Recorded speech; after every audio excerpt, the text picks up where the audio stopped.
right. We're back to ground zero. 1 of 52. How you doing, Brett?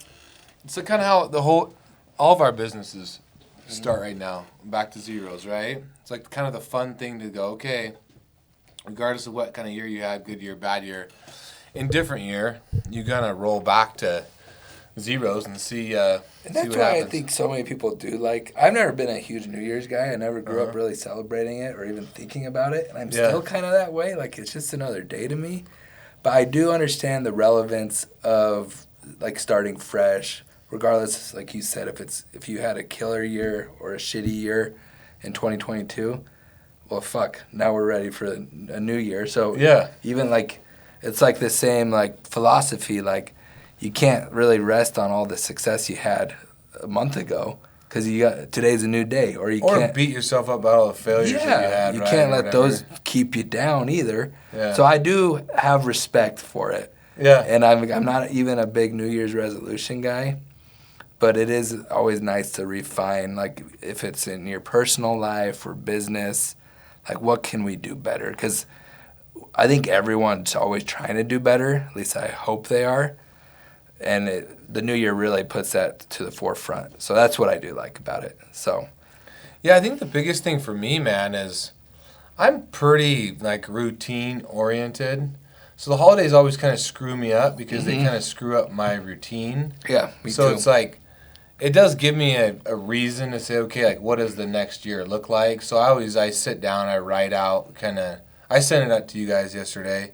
I write out kind of what I see coming for the next year and just kind of my opinion, right? But it's also like kind of like a time to, I guess, reflect on the previous year and you know, what you see upcoming. But I don't know that I love it. Like I do it, I understand it, I understand like the purpose behind it, as far as like the new year and resolutions and everything that comes along with it. But I also think it's just kind of like you could start your new year on February 1st if you want. Like, go February 1 to February 1 and run it out. I mean, for the longest time, our fiscal year ended August 30th or August 31st. Like, so we really, like, you know, as a company, people would be trying to jam shit out at the end of the year, trying to sell stuff, make the book, pretty up the books, whatever this, whatever that. Like, we would just run the course of our business because our fiscal year didn't even end until August 31st. So it's like, it didn't really make a shit a bit of difference to us. Like, now I can see why, you know, coming into the end of the year from a, you know, just a straight math, revenue, you know, expense, whatever standpoint, like what does a full year picture look like from January 1 to December 31? I get it, but I just figure like you should just make the changes as you see fit along the way. And there's probably a fair amount of people that could use the New Year's as say in October. Yeah. They're like, like shit, I'll make those changes in January, you know? Yeah. So you use it as kind of a crutch too. So it's like most things in life, you got to find that balance and you should always be trying to do better. So I was telling somebody earlier, I was like, so how was your New Year's? And I was like, pretty good, man. Like, I just hung out with my family and relaxed. I didn't even have a drink, you know? Right. And they're like, oh, geez. And I was like, to be honest, like I hadn't had a drink a couple days before New Year's because December was kind of like a long month like of customers and, you know, just our team and get-togethers and parties and this and that. And so it's like I almost needed like, to start a couple days ahead and just like give myself a few weeks of just kind of get ready to roll. So then I'm, you know, when as soon as, you know, the new year hits or January hits or after the holidays when you need to be able to like come out of the blocks pretty, you know, good and sprinting and ready to go. I don't know, like I just look at my shit differently, I guess. But I'm excited, man. I love a new start of something, and if this is it, then let's go. All right. So a new thing we're doing is, I mean, we've hinted at it the last couple of weeks. We're going to do a Q&A. Separate show. Where separate you ask one. us anything about scrap, recycling, Idaho, whatever it is, and we'll give you our 2 cents. We're going to have our own separate phone number where you can text it, all of that in. You can hit me or Brett up on, any social account or our phone numbers, like whatever's avenue is easiest for you to get to us. And we're hoping to do it weekly. You know? So we'll put out that phone number. We'll put out a few posts. So just keep your eyes peeled for that. I'm excited to see how that looks. So. Yep. As far as the markets go, it looks like the January Ferris markets are going to be up. Nice. I haven't heard any numbers yet. I know that one of my contracts didn't get canceled, one of my Ferris contracts, so I know that that's a good sign for January. So the market's going to be up. How much, depending on the grade, whether it's shreddable or cut grade.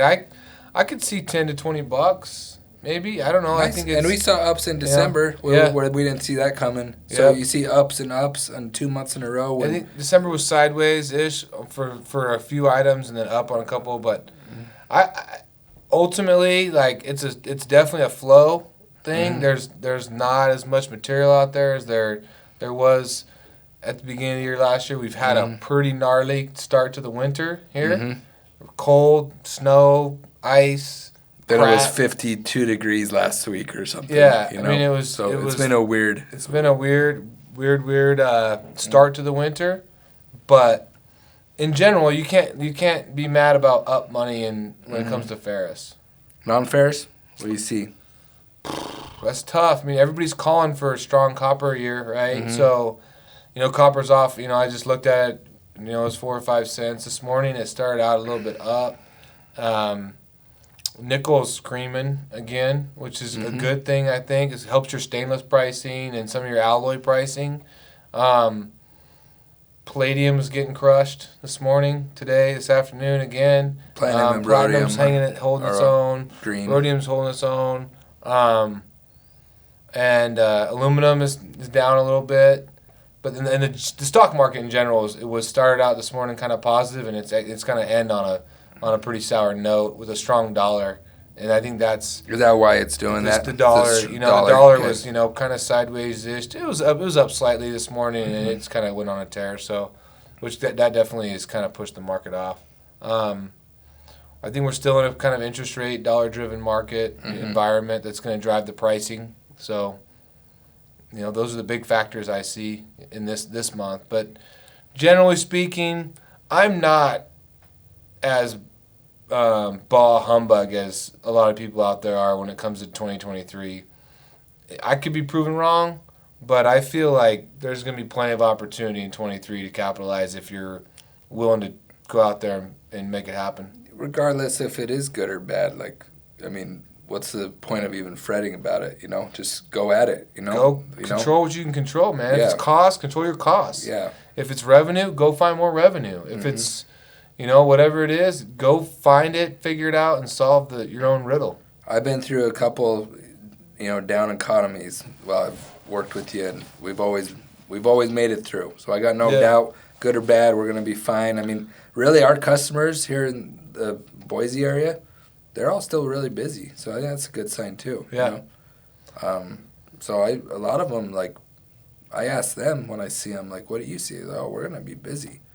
So I kind of listen to my customers, and that's locally.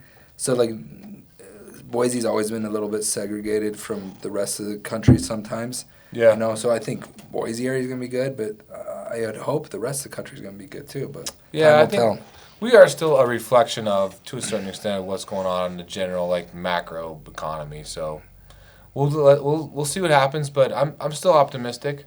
All right. Well, look for that text line. We'll shoot the phone number out. Welcome to the new year, and we're excited. 1 of 52. Let's go. Thanks.